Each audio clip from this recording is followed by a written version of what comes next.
discussion once magsugod ng recording. Okay, welcome to Information Assurance and Security 1. Our first topic for this session will be about the CIA triad.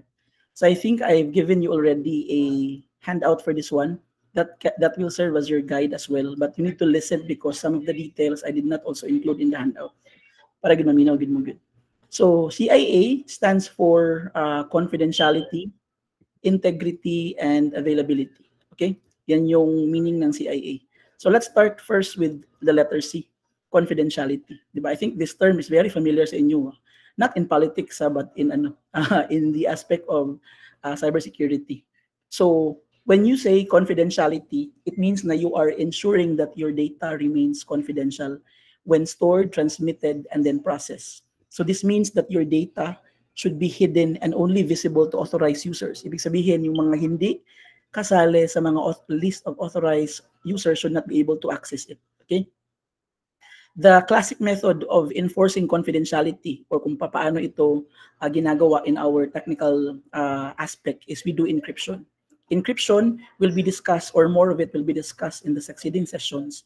But for your like for your overview, when you say encryption, it means securing your data or preventing unauthorized users from accessing it. That's one way of doing it. There are actually certain violations bitaw na you can commit in terms of confidentiality. Like there are certain scenarios na you can say nga, okay, confidentiality is violated in this particular scenario. Like for example, we have a term in networking that is called packet sniffing. Okay, so packet sniffing occurs when the data is transmitted over a network and a attacker captures the traffic and gets a copy of whatever you have sent over the network. So that's packet sniffing. So another also is that confidentiality is also compromised when someone successfully breaks the encryption used to protect the data. Diba kanina I mentioned na one way to enforce confidentiality is encryption. So there are certain scenarios or certain situation wherein encryption is being kumbaga na decrypt nila silbi. Okay? So that's also another violation in confidentiality. Additionally, human error is also considered to be a violation. Like there are some certain certain activities on the side of the humans na we consider as a violation for confidentiality. Okay? So, for example, yung pag-expose ng sensitive information without you knowing it, like you don't intend to do it bitaw, that's an example of violation for confidentiality. Even if you did not intend to do it, but since there's already a breach, so that means that you have violated confidentiality. Just remember lang, when you say confidentiality, it should only be visible and available to those who are authorized. Okay. Other than that, that's already a violation na dayon.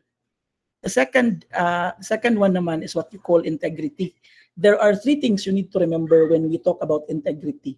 Integrity in terms of data should be accurate, complete, or unmodified.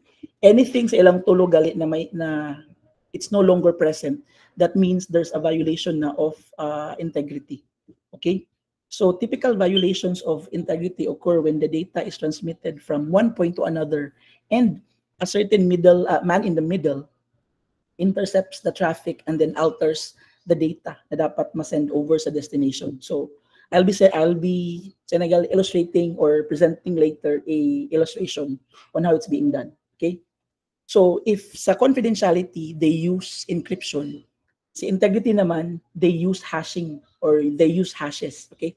So it's typically enforced in hashing. Okay? So this hashing or the hashes serve as a summary or a message digest of the original data, ensuring that any modification to the data results in a different hash. Ibig sabihin, when you send over a data over a network, meron niyang kasamang hash. And then, for example, in the middle, someone tried to modify it. Another hash na pod will be created. And then, ibangga man na siya dahil nimo. Okay, you try to counter-check that one from the original and then yung sa bago. Okay, if it does not coincide, that means there's a violation over the network. So typical violations actually includes modification of data, and then this happens usually during transit. Okay, so that's integrity. Again, kinakailangan tatlo. The data should be accurate, complete, and then unmodified. Pag yung tatlo hindi yan na fulfill gali, that means there's a violation of integrity in terms of data ha. And the last one naman, or the last component for the CIA triad, is what you call availability. This means that the data should be accessible as and when is needed or required. Okay? So violations of availability occur when someone, let's say for example, damages your communication infrastructure. Ibig sabihin nasira, like you cannot connect over to another port or another destination, or you cannot send data to a certain destination. Or there's also one way po gyapon na your destination or your, for example, your web server prevents you from servicing your clients. That's also a violation of availability. So even if the attacker only shows, for example, I'll give you a scenario low.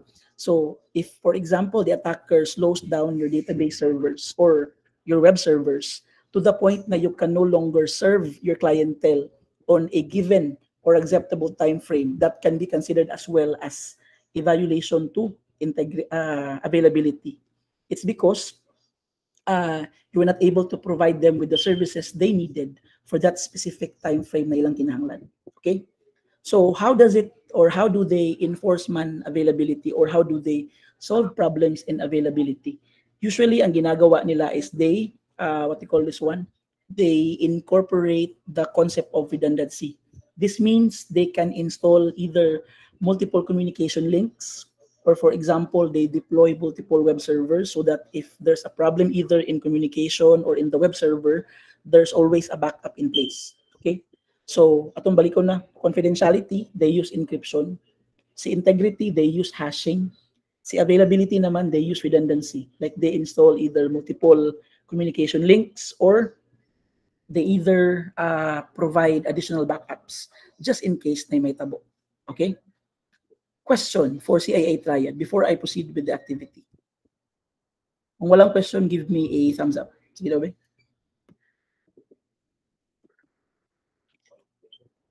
Ayun, may nag-thumbs up. Ang iba natutulog pa. Sige. Let's try to have muna confidentiality sa illustration.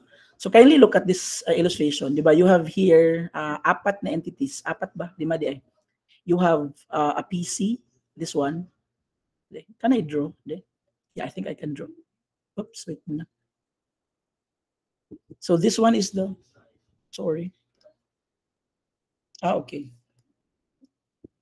Let's have the first one muna. So the first one, we have it here, the PC, the data na, or the message na imong send over the network, and then you have the web server, and then itong naka-demon bitaw na ano, or may horn na emoji, this will be considered as the man in the middle ha.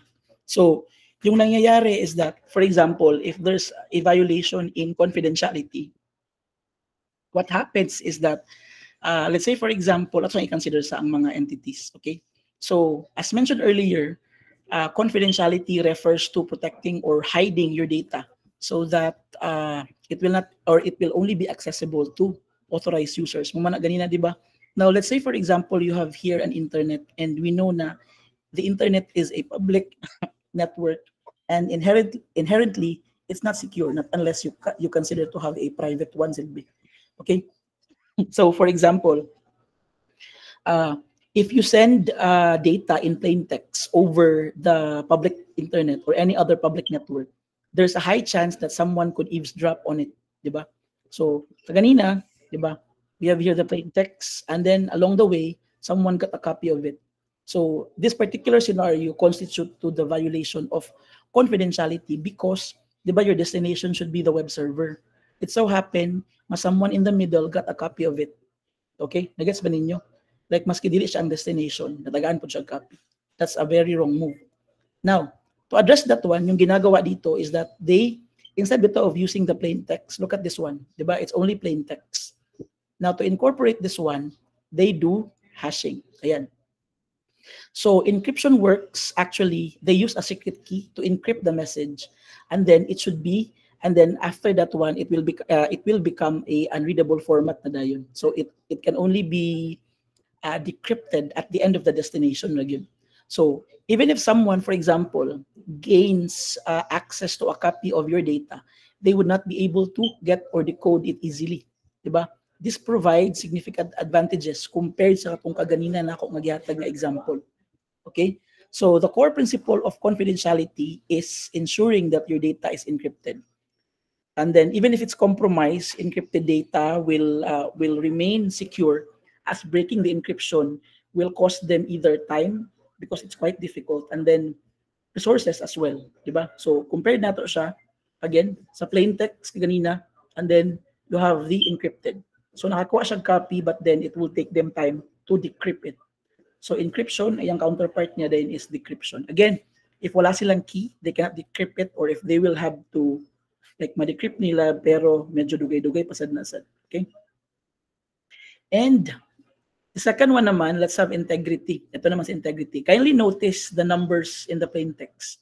Diba, the patient number is 4124B. Yung nangyayari is something like this one.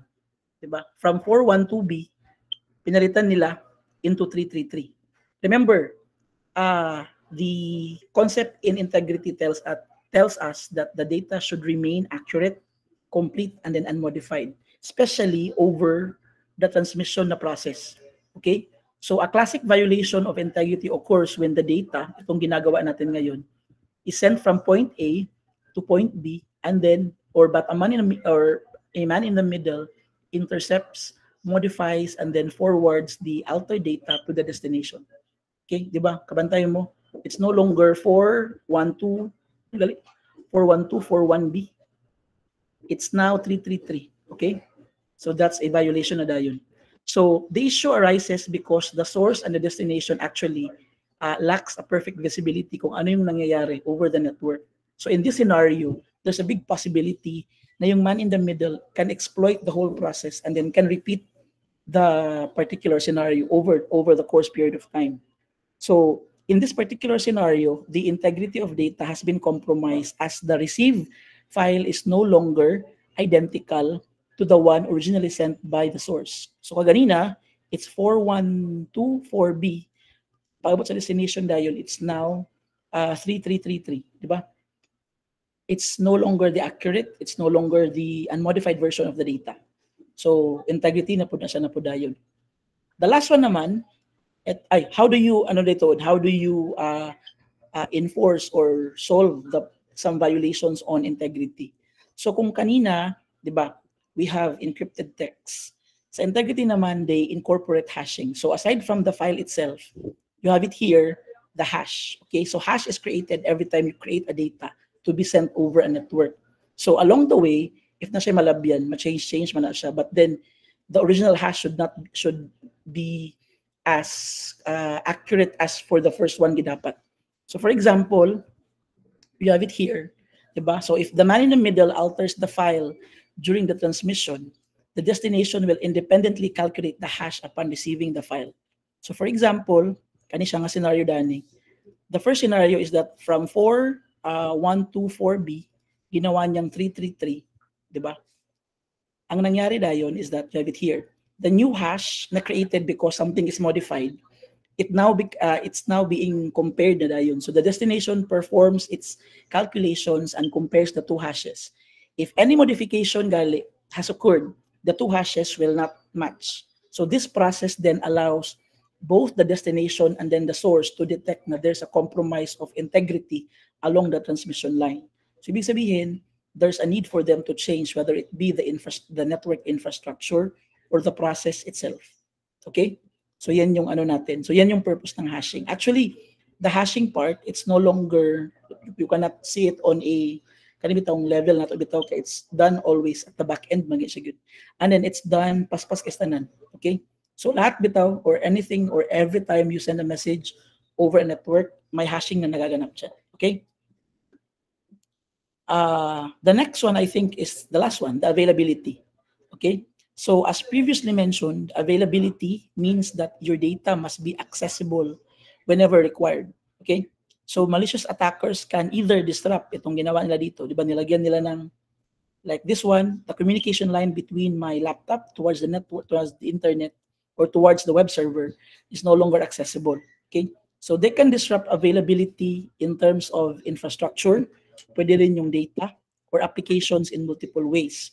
They may attack the communication links between the clients and then the servers, making it difficult or impossible to access your server. Diba? Obviously, if sira yung communication line mo, you cannot really directly access to the web server, wherein you either request or respond, diba? So note also that the attack does not need to be complete, diba? Hindi kailangan na complete yung attack to consider na it's a violation of availability. An attacker can partially disrupt the communication link by either throttling, the word is throttling bandwidth, causing the extreme slowdowns of or overwhelming your servers with excessive traffic, making it slow na dayon to respond to legitimate users.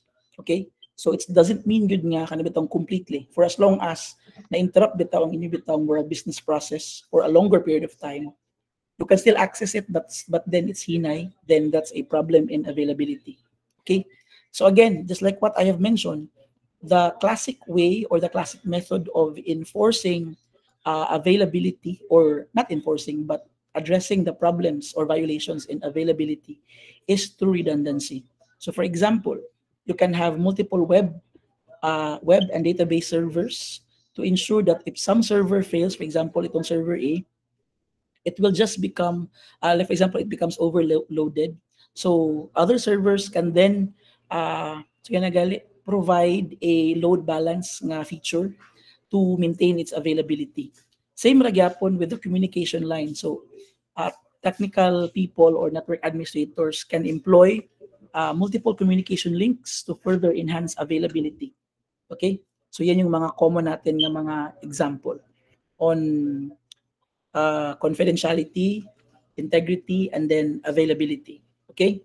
So always remember na itong tatlo, this is really the fundamental aspects of cybersecurity. And throughout this course, magbalik-balik ni sila, or we will what you call this one, we will come across more of this one sa mga concepts that also revolves around this diba? Sige, let's try daw day of who can answer. Let's try to have a practice activity for CIA trial. So in this activity, I will present a few scenarios, and then I will ask you which pillar of the CIA triad has been violated. Okay? So for example, let's have the first one, the first scenario. Imagine you work as a cloud engineer, baga ikaw ni, for your company, and then you are responsible of accessing the data stored in the cloud. So one morning, you arrive at the office and attempt to log into your system to access the company data. However, you receive an error message stating na your account daw has been locked due to multiple failed attempts to log in. Okay? So definitely or clearly, someone has really tried to access your account multiple times. And as a security measure of your company, the cloud provider has locked it. Diba? So let me ask you, which pillar of CIA triad has been violated? Is it confidentiality, integrity, or availability? Who would like to volunteer? You can raise your hand, guys. Okay, someone's raising their hand. Okay, so pataas. Paano ko nakita? Who would like to answer? For this particular scenario, ano kaya yung na-violate? Okay, Mon Redondo. Kaya lang, sir. Confidentiality, yeah. Sir. Confidentiality, that's your answer. Who else has an answer for you? Okay, let's take two answers. Iril, what's your answer? Integrity, sir. Integrity ang kang Iril. Sige, let's have the two. Ang answer nila is their answer is confidentiality and integrity. Okay, so again, atong balikan ang scenario. Ang ilang kwandani is that you were not able to access, ay kumbaga, someone tried to access it and then the system provided an error na your account has been locked due to multiple failed attempts. So the correct answer is actually availability. Okay, so since your account is locked, man, you are temporarily unable to access your data. So this can be problematic if you urgently need to access perhaps a client request or an application request of data. So although the issue can be resolved by either contacting the help desk or using a backup email or following the recovery mechanisms, At this moment, ang imong problema, Danny, is the availability. So your availability is affected. So let's try to ano muna dayon, like why not confidentiality or integrity? Confidentiality is not the problem or has not been violated because there is no evidence from the given scenario that the attacker successfully access your account. Di ba? Kaya itong nalock biya silbi siya. Integrity naman on the other hand remains intact since there is no indication that any data has been modified or tampered with. Okay? So the failed login attempt suggests that the attacker was unable to gain access. So the correct answer for this particular scenario is availability. So always consider what is given, ha. Kaya basin mo tawag ending dani kung mag-quiz ko dani most of my exams, not exam but my questions tomorrow by next week will be scenario based. Okay? So kindly think of it good properly. Okay? So thank you for sharing your answers, Monidondo and De La Cruz. Let's have another scenario. Scenario number 2. So imagine if you're working in your office and then you need to send an email to several employees in your organization. This email contains proprietary information about your company. Proprietary means it could either include information about the company's finances, yung mga important documents baga. So you compose an email and then you send it to the intended recipients. However, by accident, you also include someone from another organization and then they receive a copy of the email. Now, for this particular situation, which pillar of CIA triad has been violated? Is it confidentiality? Is it integrity? Or is it availability? Who would like to answer? Let's have Lolong. Okay, Lolong. Confidentiality, sir. Bakit? Kay kuan siya, sir, kanang sa company ra dapat nga data. Tapos napaingon sa lain bitaw. Okay. Sige, that's good. The correct answer actually is confidentiality. So confidentiality is compromised in this particular scenario because when unauthorized individuals gain access to classified or restricted information, it's now already a problem in confidentiality. Now, we have what we call bitaw nga, for example, there are also some scenarios that will be given nga, for example, naka-receive yung ibang recipient and then they would say na, okay lang kasi hindi ko siya na-open naman. So that's still a violation of confidentiality. It does not matter, it will not matter whether the unintended recipient chooses to open or exploit the information or not. The fact still remains that they receive it, it's already a violation agad of confidentiality. Bala pag mag-ingon sila nga, I wasn't able to open it man sad, so no worries. So dili pwede. Okay? So that's already a problem in confidentiality. Okay? So at this point, muna siya si confidentiality. Kani bitong naka-red bitaw nga box ako nang giano. The last scenario, let's move to the last scenario. So once again, let's try to have yourself as a cloud engineer at your company. Managing the data hosted on the cloud. Ito mga data center ninyo. During the night, an attacker was able to gain write access, WRITE, write access to your database and inserted malicious records or documents. However, the attacker was not able to read any data, only to modify it. Okay? Again, they were able to gain write access and then they tried to modify it, but then they were not able to read any data. Okay? So the next morning, when you run your daily data verification checks, you receive an alert from the system indicating that there's a problem in the data. Which pillar of CIA triad has been violated? Confidentiality, integrity, or availability? Who would like to answer? De La Cruz. Go. Integrity, sir, since na-modify mo ng data. Okay. Bakit hindi siya pwede sa confidentiality? Sige daw. Ariel, bakit hindi siya pwede sa confidentiality? Since hindi din man, sir, kaya wala man nakabasa or naka-read sa data. So, ang ginamang iwat is nag-modify sa data. Very good. That's a good answer. Okay. So the correct answer for this particular scenario is integrity. Confidentiality has not been compromised because the attacker did not gain the read access to the data. Alam mo nang ko ganina. They were able to modify but then walang read access na nangyari. However, they were able to insert records into your database, which means you can no longer trust the accuracy or validity of the data. Remember, when you talk about integrity, it should be accurate, totally accurate, unmodified, and then complete. Karon, the accuracy is no longer assured in this particular scenario. So this already constitutes a violation of integrity. With regards naman to availability, there is no issue since you still have access man to your data, like nakalagin pa ka, di ba? So the correct answer for this one is, tama si Iril, it's integrity. Okay? So I hope the practice activities were able to clarify everything. Para bitaw, during the formative assessment natin next week, you'll be able to determine which particular violation which particular scenario ang na-violate ang mga CIA triad na to. Okay? Sige. Do you have questions for the CIA triad para I can proceed with the next one?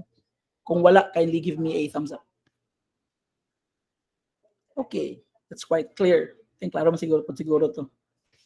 Kani karon, let's now have the identity access management. This will be the last topic for week 1. Okay? So identity access management is actually divided into 4 aspects, or it's actually represented by IAAA. So IAAA stands for identification, authentication, authorization, and then accountability. So I'll have a rundown on this one, and then later napud ko ipakita ang scenario po sa inyo. Okay?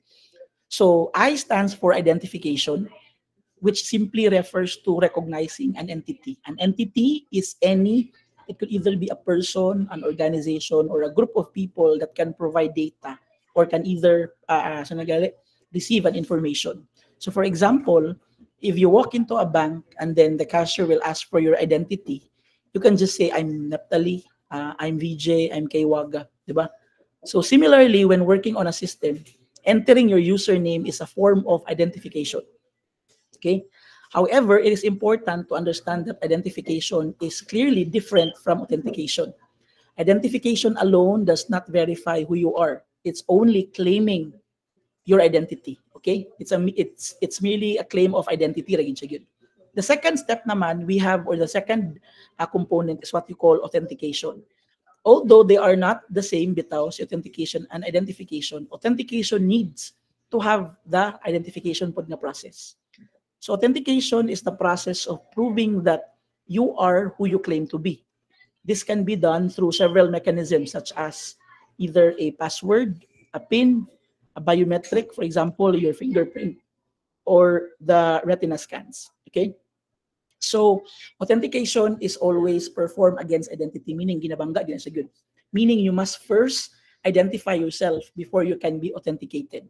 Okay? So authentication can also provide non-repudiation. Kindly remember this term, non-repudiation. This is a crucial concept in cybersecurity, and it's sometimes a basis for legal bitaw nga mga kaso. So kindly remember this one na, kaya I will share something para dani. For non-repudiation, for example, ang pasabot dani is that you cannot deny performing a certain action on a system if ang imong login credentials or ang imong bitawng identity ang gigamit. Okay? So for example, if you log in your username and password and perform some certain activities using the system, you cannot later claim na it wasn't you. Even if you would say bitawng nag-login ko, Ma'am Answer, using sa account ni Ma'am K Waga. Of course, ang blame dayon is not on me but on Ma'am K. Kaya iya mang username and password akong gigamit. Okay? That's why bitaw the very first hygiene good nga practice in cybersecurity kay don't share your login credentials to any other people. Okay? So this ensures that accountability, which will be later on discussed, is maintained, and then the system knows exactly who performed which action. Again, non-repudiation means the user cannot deny performing a certain action on a system, particularly if ang iyang credentials ang gigamit. That's non-repudiation. So this is a term used by legality by so kindly remember that one. The third one naman is what we call authorization. So once authenticated, so again, kinahanglan, before you can provide authorization, the user should be authenticated. So a user is granted access based on their level of authorization. Remember, not all users of a particular system have the same privileges.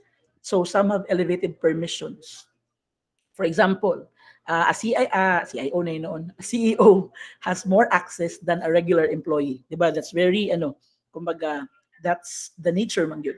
A network administrator perhaps may have extended access to the system's databases compared to a normal user. In authorization na ay tulo ka book ang atong i-define dapat. We have which data a user can access, which systems, applications, or modules they can use, and then what level of access they can have. Like, kanibitong level of access are considered to be either read, edit, or delete. Or pwede po siya read, write, delete. Okay? So, ang ginabuhat din dani sa most of the companies is that they provide an ACL. ACL stands for Access Control List. This is a list that specifies who can access what. Okay? Napoy duwa pod ka pamaagi pod si ACL. Ang pinakauna, kalimot ko. Pinakauna is what you call broadly. Ang broadly is that you assign them to groups. For example, broadly, BROADLY, broadly. Pinakauna is that you assign them to groups. For example, group of administrators, group of employees, or group of accountants. The second one naman is the very, kumbaga, efficient, katong granularly. This is setting permissions at the file level. For example, a particular user can only access this file, but they can only read it. Diba? Or pwede po gyapon na a certain user can access this file at the same time edit it. There are also certain users who can access this file who can either read it, edit it, and then delete it. So, muna siya ang sa granularly, meaning file level siya. Sa broadly is that they are based on the groups. Okay? So, authorization can only be granted after authentication. Dili ka pwedeng mag-identification, then authorization, then authentication, dili pwede. It should really be IAA pag yun. Okay? So, they are in hierarchy, kumbaga. The last one naman is what you call accountability. Accountability is actually an external ng process sa ilang tulo, kumbaga. So this one actually ensures that users are held responsible for their actions. Even if a user is authorized, their actions should be monitored. So this is important actually because sometimes inadvertently be assigned to privileges they should not have. Unintentionally, they were assigned to some level of access nga permissions nga they should not be able to do it. Okay? So, this particular scenario, it only happens when there are some changes in the role bitaw over an organization. Like for example, na promote ka like from sales clerk naging sales manager ka, di ba? So sometimes nakakalimutan ni admin to remove your permissions or level access as sales bitaw, and then na-accumulate nimo siya paingon sa pagka-sales manager. So, to help perform the accountability na side, you usually do audits, okay? So, audits help verify that users have appropriate access rights or no one has performed an action they were not authorized to do so, okay? So, accountability is actually enforced using dalawa. We have kaning gitawag nato mga account audits, and then the second one is the log reviews. The account audits is of course katugaling i-double check nimo kung correct bigid ang access or permissions na gihatag ni administrator. The log reviews naman tells us or provides us with a list of history bitaw, like what are the activities that were performed inside the system by this particular user. Diba mura siya history log kumbaga. So, just to make it as short as possible, when you say identification, you are just claiming your identity. For authentication naman, you are proving an identity. For authorization naman, you are granting access based on the authenticated identity. Accountability naman is monitoring and auditing the user's actions. Remember na understanding these concepts or components is crucial in managing access securely in any cybersecurity system. Okay? So let's try to have or discuss this one in a manner na pang real life scenario. Okay. Na ko yung mga illustration dani para masabtan nato. So for example, let's have first identification. So meet Jim. So Jim goes to the bank approaches the counter and says, "Hi, I'm Jim."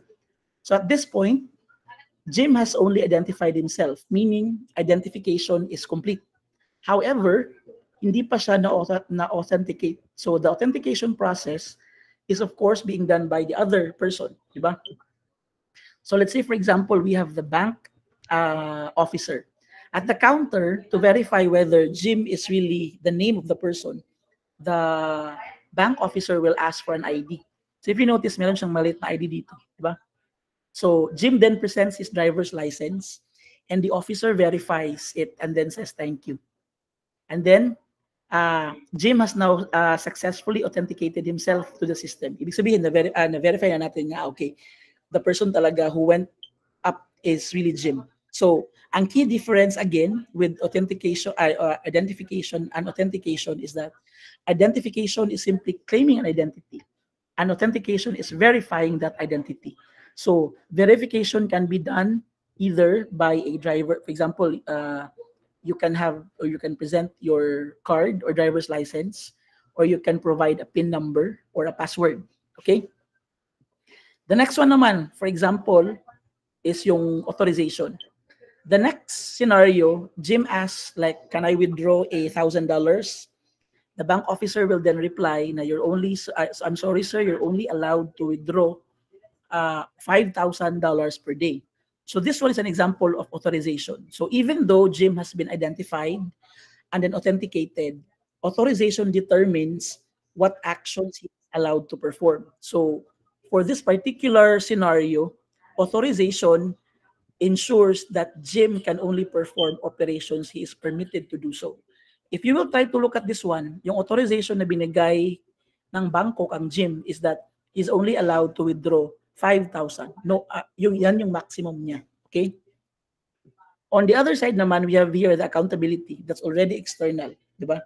So finally, maybe over a period of time, an audit officer reviews the bank's record. The purpose of this one is to detect whether there are inconsistencies or to ensure that all transactions were properly authorized. Okay? So this particular illustration helps us understand how identification, authentication, authorization, and accountability works. Again, atong baliko na. For identification, you're just claiming your identity. For authentication naman, you are proving your identity. Authorization naman talks about the privileges or access level you can gain over the system. And accountability is an external process of, what you call this one, determining whether this particular transactions that happen inside the system is really legit, okay, and then inaccurate. Okay? Muna siya.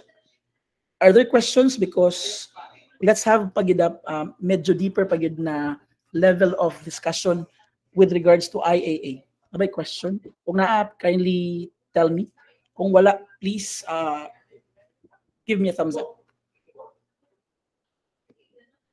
May pangutana? Okay.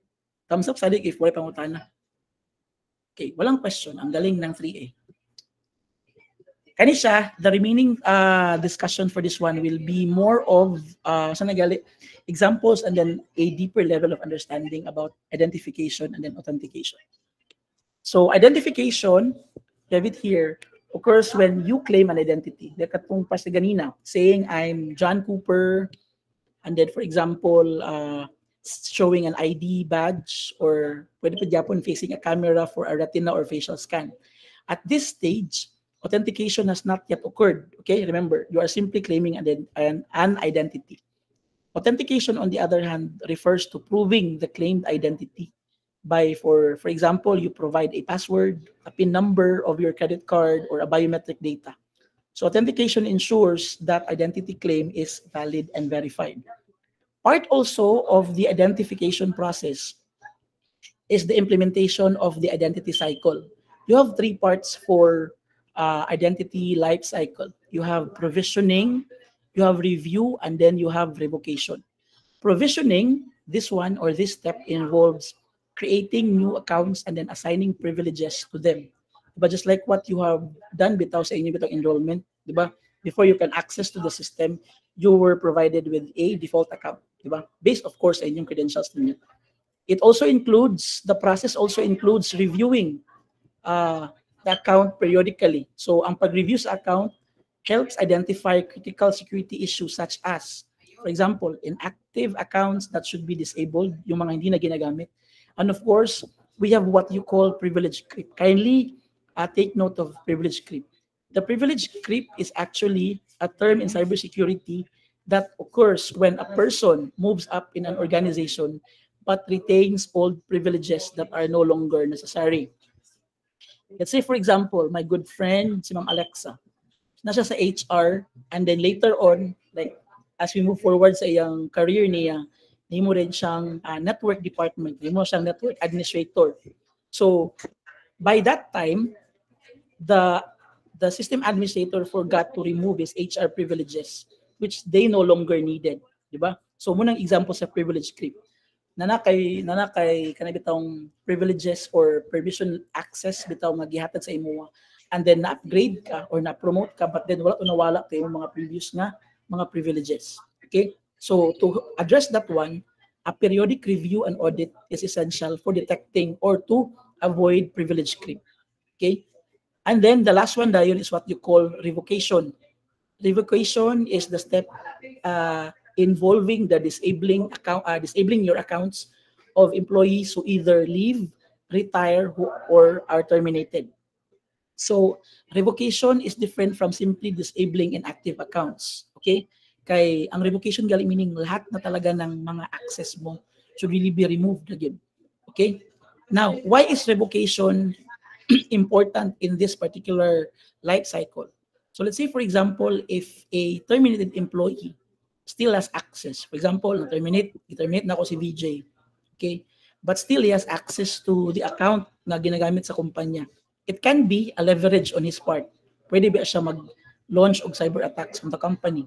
Or it can even cause data breaches or other security risks. Therefore, revocation really is an essential process that will help us, or it's really essential to revoke immediately access when an employee either bala pag nag-leave pa na siya din na, nag-retire or terminated. Okay? So by following this identity life cycle of any organization, this actually helps enhance and prevents unauthorized access, which is a triad in CIA, kung confidentiality bitaw. So again, provisioning, review, and then revocation. Dapat ginabuhat gini siya good, like this is constantly done good in a particular organization. Now let's go to the next one, authentication factors. Kani siya. So there are certain categories of authentication factors in a given cybersecurity nga component. So the first one is, or the type 1 is something you know. So this refers to information that you know. Pati bitaw nasa imong una-una ra bitaw, nasa imong brain nimo. This refers to information that you know, such as your password or your secret PIN. Now, while this is a form of authentication, it is not a very secure. Okay, it's not very secure because usahay, di ba, you forget your password and sometimes you share it to other people, which is not a good practice. Others also write them down on using a pen and paper, making it vulnerable, especially if naka-display ra siya. So remember, passwords can be hacked or can be compromised because of those particular scenarios. Type 2 naman is something you have. So this refers to a physical object that you possess, such as, for example, a smart card, a mobile SIM. So this is actually a stronger than type 1 as it requires possession, dapat like naagid sa imuha, of a physical device in addition to your knowledge-based credentials, which is a type 1. Type 3 naman is something that you are. So this refers to a biometric authentication, which is based on physical traits unique to an individual, such as your retina patterns, imong mata nimo, or your fingerprints. So biometric authentication is actually the strongest because these traits cannot be stolen. Diba? Di siya makawat or lisod ka siya i-replicate. Okay, for example, no one can steal your retina, yung mata, diba? But they can steal either your password or your card. Munang if you notice bitaw, as we move from type 1 paingon sa type 3, we progress from the weakest authentication paingon sa strongest. And a good implementation of this one is using multiple or either 2 or more of them. Okay? So this will then become a multiple authentication factor, or mulang gitawag nilang MFA, multi-factor authentication, which greatly enhances your security. Okay? So kung single ra siya, like for example, you're just providing your username and password, pwede na siya, type 1 na siya. But then again, it's not that quite secure. But for example, if you will do type 1 and then you will have type 2, like for example, magpa-send kag OTP to further to further gain access to your account. So meaning you are doing na dayon MFA, multiple authentication factors, or multi-factor authentication. Okay? So a combination of either type 1, type 2, type 3 will be considered as multi-factor. Okay? Sige, I will be sharing as well yung mga, kay SIDS, ang pinaka-common man is type 1. So basic best practices for type 1 na authentication. Pinakauna, ensure that your password is at least 8 characters long. Bugin na sigid 8. Short passwords are easily cracked. Number 2, include both uppercase and lowercase. Diba? I think this was mentioned sa atong first nato nga session. So this one increases complexity and reduces the chances of successful attacks. Number 3, use at least 1 numeric character. So pwede po nga, dugangan nimo, ikaw na bahala. And then include at least 1 special character. Ang term baya kay at least has meaning pwede 1 or more. So this further increases the number of possible combinations, making it exponentially more difficult to crack through brute force or any other way of decryption. Okay. The pinakabago sa inyong pananaw is what we call passphrases. So let's say for example, gusto nimo, or instead of using a short password, you would try to have a memorable phrase. Passphrase is synonymous to the word memorable phrase. Like for example, gusto mo na ang imong password is I like Superman. But look at how is it being done gali, di ba? Ang ilang I like Superman kay ang letter E becomes number 3, the letter S dayon becomes a $sign, di ba? And then I think murag kaning sa I like na part murag kani mong 1 ang letter L dani, I don't know. So, but if you created the password using passphrase, if you will try to read it, you can read it dayon nga I like Superman, di ba? So passphrase, do ka ang iyang criteria niya. You should be able to read it on your own. Ikaduwa dayon, it's based on a memorable phrase. Okay? For example, to God be the glory. Instead nga ang imong to God be the glory, ang imong T, ang imong O bitaw is imong gimong 0. Diba? Pwede inana. That's passphrasing. Okay? Another also, or some things you need to avoid is that do not or avoid using common names and patterns. For example, names of the city, simple number sequences, like for example, 1, 2, 3, or 4, 5, 6. And then you have it here, common words like password or admin, diba? Let's always remember na this particular scenario bitaw on city names, simple numbers, and common words are really the vulnerable types of password yun, diba? Like for example, ang kaning akong nabantayan din sa una kay kung unsa ang pangalan sa monitor kay mo pud ang pangalan pud sa ilang password, di ba? So please do not do that one. Okay? So how do you balance na lang lugar security and complexity? So for example, if users are required to create 12 character passwords with uppercase, lowercase, numbers, and special characters, ang may tabudan na users may struggle to remember it. Diba? Ang ending dayon, sometimes you write it down on a post note and then stick it under your desk, defeating the purpose of security yapon, diba? So really, the key to balance security and complexity is usability.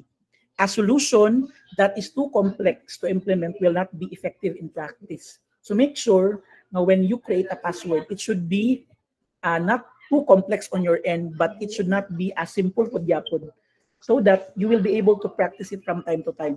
Okay? Nakuha ba? That's for type 1. For type 2 naman, you have it here. Type 2 refers to something you physically possess. For example, an identity badge, a smart card, a mobile SIM card that receives your authentication messages, or yung mga authenticator app natin, di ba? It could either be Google Authenticator, napod to'y Microsoft Authenticator. Okay? So again, ang difference between type 1 and type 2 is that authentication relies on something you know. For example, the password that is stored in your brain. Or yung type 2 naman, you have authentication that requires something you physically have. Again, ang type 1, it's just in your brain. Type 2 is something that you physically have. Okay? The type 3 naman, ito, you can either choose sa daning 5 kabok. So the first one is what you call the retinal scan, which is on top of the list. This is considered to be the most accurate and even successfully bitaw differentiate between identical twins. Pwede sila. The next one niya is iris scan, which seems similar but then it's quite different from retinal scan. Ang retinal scan is kanibitaw sa ipasulbit gid sa imong mata. Kanibitaw siya kanina. And then ang iris scan is murag dali lang apart. So sa retinal scan dapat ka magpaduol gid sa gyud kay nay murag light bitaw nga i-emit sa device to check whether mo bagid ang katugaling na register nga retina. Sa iris scan is something dali lang taman. Mo sa face ID pero dali taman. So sa retina is ipadul nimo ang imong mata gid nimo. Agi sakit kayo. And ang sa iris scan is kanang magpalayo o gamay, like move feet away. Okay? Ayan na siya. The very common naman kani siya ang pinakabarato in terms of device is what we call the fingerprints. Okay? So for fingerprints naman, you are scanning 4 or more fingers. Okay? It's no longer kumbaga a good practice na imo lang ipa-scan lang dito, scan lang siya imong thumb nimo. So to increase the chances of accuracy, it should be kaning or more than 4 dapat, or more than 4, more than 3 man ata. So the more fingerprint scans ang imong ihatag, the more accurate it becomes. Okay? The fourth one naman is what we call palm scan. Sa una, ang ilang style sa una is that kanina itong mga guhit. This one is what they are trying to map out. But in the recent technology, when you do palm scanning, it actually captures data points na dayon on your, likaning sa, kung nagibitaw, di na siya kanibitaw sa surface lang a level. Palm scanning today captures million of data points in your palm and veins. So they can produce an amazingly accurate result, good. But I haven't tried one. I just saw it in some documentary or movies. The last one naman is what we call the voice pattern. So this is actually traditionally regarded as not accurate as other types of biometric scans such as retinal. Ano man, because these biometrics remain constant throughout your life except sa imong bitang voice, kay they change ba ya, di ba? Let's say for example over the time, like biya imong tingog sa katong bata pa ka, nagbinata na ka, katong natigulang na yung kadayon, di ba? Also, another thing to consider sa fingerprints is that they may start to fade as you get older. And the retina scan remains or it does not change unless na kay medical condition. For example, na kay cataract, it will still be the same pagyapon. Okay? Sige. Now let's talk about multi-factor authentication. So again, single-factor authentication, it's only just for your passwords, diba? So it's considered to be a very weak security because if a password is compromised, the system can then be breached. Okay, so this issue can be alleviated by implementing multi-factor authentication. Oftentimes, ang pinaka-simple gidani kay we combine type 1 and type 2. Even me, gali, I'm also doing type 1 and type 2. Type 1 again refers to something you know. Type 2 refers to something that you have. So meaning, if you provide your username and password, and after successful password authentication, the system will then generate an SMS that sends to your mobile number, mobile phone. And then your SIM is something that you have. So you then enter the confirmation code received via SMS. This process now uses two-factor authentication. Hence the term multi-factor. Okay? So when 2 factors, you have 2FA. When 3 factors are used, it's now called 3FA. Diba? So, kanina ba, I'll give you a practice activity. Isa lang kabuk pa ita malangay. For this one, guys, what do you think is the kuan mandani? So, in this particular example, someone does shopping and then he pays for the grocery bills. What do you think is happening right now? Is it a single-factor authentication or a multi-factor authentication? Who would like to volunteer? Tayo nasad nga kamot, guys. Sige daw ba? In this particular scenario, is it single or multi-factor? Tan, tan, tan. Okay, inapataas. Karil, what's your answer? Dua, sir. Unsa man? Type 1 ug type 2. Mugal, is it single or multi-factor? Multi-factor, sir. Sige, kindly identify daw what types daw ang iyang gigamit daw. Type 1, sir, kay nag-include sa PIN. Good. Then type 2 dayon kay which includes nga what you have. Unsa man ang gigamit niya man? Credit card.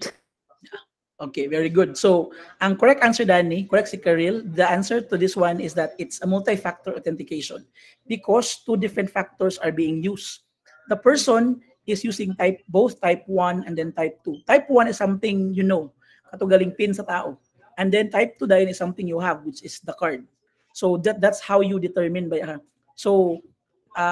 along the way, whenever you encounter an authentication system, you can now then analyze and then determine which authentication factors is being used. I hope you become observant na po dayon. Okay? So again, if you would want additional security in terms of authentication, you can have 2FA or 3FA. Kamo na bahala. But always do 2FA. Para sa ako. Okay? The next one, I think I have only last 3 slides. 2 slides lang di ay. We have authorization and accountability. So for authorization, this one again determines who is allowed to perform what actions. For example, on a system, you can create different user groups, katugaling ginatawag nato na broadly. You may have normal users who can only view their accounts, while administrators can create, view, and delete user accounts. However, these are broad categories which are predefined privileges, meaning by default na sila. You also have what you call fine grain. Katibitang sa granularly, you can set permissions at a level ensuring that users have appropriate access when interacting files. So for example, you have it here, or for instance, if a user attempts to write a file for which they have only read access, automatically the system will react na you can just only read it, you are not allowed to tamper or modify anything out of it. Accountability naman involves logging user activities to ensure that actions can be traced. However, accountability can only be enforced after a user has been identified and then authenticated. Always remember that one. This dayon part bitaw katong gingon bitaw nga term ganina nga non-repudiation. So si accountability holds the access or key for us to enforce non-repudiation, meaning the users can no longer deny performing certain actions because their credentials were used. Again, accountability is achieved through audit logs and then accounts. Kani accountability, I have here it's not actually a diagram, it's actually a picture naman siya. Like, there are a number of sources of information that can help with accountability process. You can either have a system logs, a network logs, a database logs, and then the application logs. For network logs, this includes routers, switches, and then firewall logs. They can show if a user has visited a particular website and then what sessions were created by that user. We also have kani ikadua. I think this one is very common, and then this should be implemented sa inyong ma-develop na system. This is what we call the database logs. So this actually records and monitor queries executed, files access, and any modification na may tabo sa system. So for example, if a sensitive database has been modified or deleted, you can refer to the database logs to determine which user executed those queries. Actually, in Capstone, we call this one as history logs. You also have what you call audit logs pud gyapon. Audit logs lang tawag dani gyapon. Similarly, we also have what you call application logs. This records exceptions, crashes, and then anomalies. So for example, if an insider attempts to crash a web server, their actions will leave a footprint in the application logs. Pwede sa inana. And of course, additionally, we have what you call system logs. This actually captures or capture recorded information at the end stations, tracking resources and applications executed. These logs can reveal if a user has installed. So usually, pag system it involves about installation na dayon. It has installed unauthorized applications violating the organization security policies. Again, pwede sa accountability, magbuat system logs, network logs, database logs, or application logs. That will be dependent on the given scenario. Do you have any questions with regards to our first topic? Kung wala, please give me a thumbs up. Walang question, ang galing. Very good. Okay, so I'd like to remind everyone na by next week, before ko magsugod, I will be giving a 10-minute nga Google form na quiz. Okay? It's 10 minutes and then it will close na dayon. So it's only multiple choice and then it's scenario based. So I hope you review the things we have discussed today so that you can get a good score. Okay? Kung wala ng question, can I request everyone to please turn on their camera for our documentation?